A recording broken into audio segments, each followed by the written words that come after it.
ក្រៅ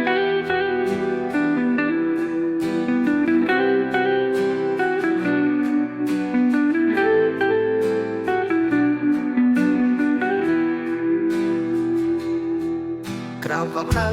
ថ្ងៃដៃកាន់ដើរវុកជាអ្នកប្រយុទ្ធមិនស្រួលឡើងណាតាប់ងើកាត់ព្រៃខែខំកាត់សៃមាក្នុងនាមយោធានាមរៀបដល់ចិត្តតស៊ូស្លប់ឈាមក្នុងនាមជាខ្មែរសម្រាប់ទេថែទឹកចិត្តមុនមុតសម្រាប់សត្រូវឲ្យខ្លាចចប់ស្លុតเป็นខ្មាំងឲ្យរត់ចេញពីទឹកដីខ្វារងខ្វារតែការពារកំចាត់ពួរមានចិត្តកាត់អាព្រៃ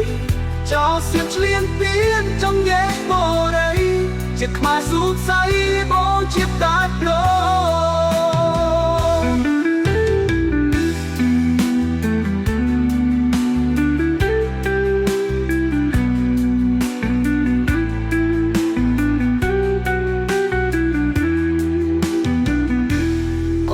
ស្រឈាមក្នុងនាមជាខ្មែរសូមត្រូវការពីថែទឹកចិត្តមុំមុនសម្រាប់សត្រូវឲ្យខ្លាចចត់ស្លុតពេលខ្មាំងឲ្យរត់ចេញពីទឹកដី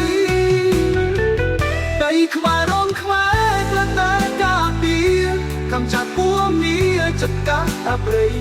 ចោលសៀមឆ្លៀនពៀនចង់ញែកបរិយចិត្តខ្មែរសុខស័យបងជាតាច់រ